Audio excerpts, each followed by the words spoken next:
बरेली में sunrise hospital का मामला थमने का नाम नहीं ले रहा है।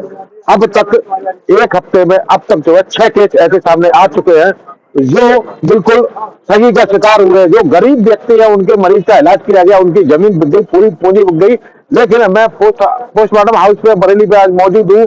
उनका जो है 2 बीघा जमीन बिकी मरीज की। मरीज के मौत के बाद उनके परिजन मेरे साथ मौजूद है। उन परिजनों से मैं जानना चाहूंगा क्या मामला हुआ था, पहले किस तरह से सनराइज हॉस्पिटल पर थे। क्या नाम है आपका? राम प्रताप। राम प्रताप कहाँ के रहने वाले हैं? फौजीपुरा सैयदपुर। क्या मामला हुआ था? अस्पताल वालों ने क्या गड़बड़ की थी? अस्पताल मामलों ने ये गड़बड़ की। जब हमें पता लगा इन्होंने एम्बुलेंस उठा के ले आई और सनराइज में भर्ती किया। जब हम लोग आए यहाँ पर तो हमने कहा था जो है हम अपने दूसरे अस्पताल में ले जाएंगे। तो ये हमें इतना दिलासा दिलाते रहे कि यहाँ पर अगर दूसरे अस्पताल में ले जाओगे तो अपने बेटे से हाथ धो बैठोगे। अच्छा।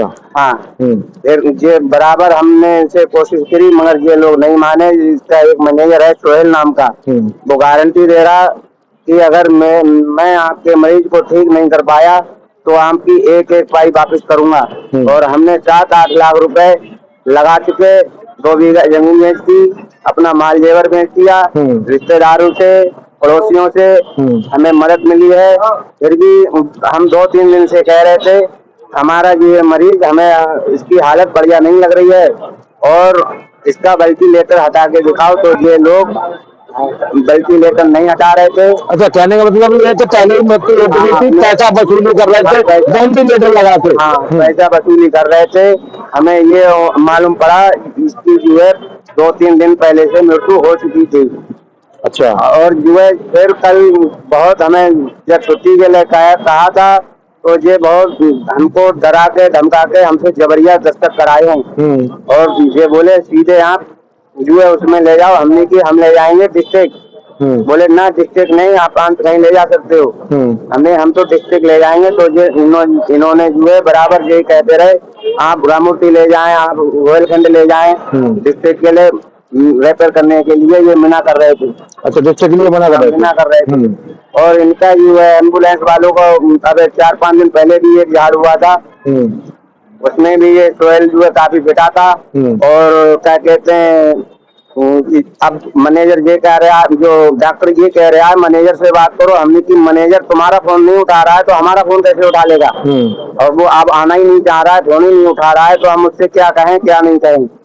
और ये इसके साथ जो है कड़ी से कड़ी सजा दी जाए सनराइज हॉस्पिटल के लिए और हमारे साथ न्याय किया जाए। क्या लगता है कि वो वेंटिलेटर की बात हो रही है, वेंटिलेटर पे अरे आपका जो परिजन जो मरीज था, मरीज तो पहले से ही खत्म हो गया था, उसको पहले उसके बाद में वेंटिलेटर को लगातार लगाए रखे और आपको जो है गुमराह करते रहे। वेंटिलेटर लगा हुआ है, वेंटिलेटर लगा हुआ है, गुमराह करते रहे। मरीज आपका ठीक है मगर उसकी जो है आँख की पुतली वगैरह कुछ नहीं चल रही। तो हमें ये लग रहा था हमारा मरीज 2-3 दिन पहले से ही मृत्यु हो चुका है।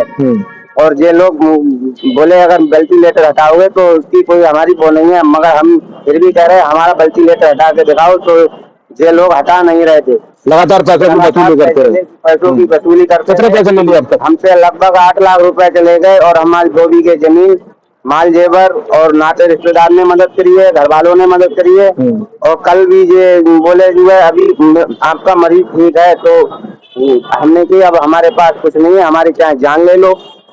और हम तो बड़ा बहुत डरा के धमका के हम लोगों से साइन करवा के तो इन लोगों ने छुट्टी करी है। वो भी हम कह रहे थे जो है डिस्ट्रिक्ट के लिए हम रेफर कराएंगे, मगर ये बोले नहीं रोहिलखंड में ले जाओ या रामूर्ति ले जाओ, ये बड़ी अस्पताल है। देखिए साफ आपने जो है दुख भरी कहानी सुनी कि इस तरह के एक केस नहीं, इस तरह के तमाम इस तरह के केस हैं जो फर्जी अस्पताल गरीब जनता के लिए कतई निचोड़ ले रही है। वो अपनी जमीन बेचे चाहे कुछ भी बेचे, लेकिन उनको पैसा चाहिए।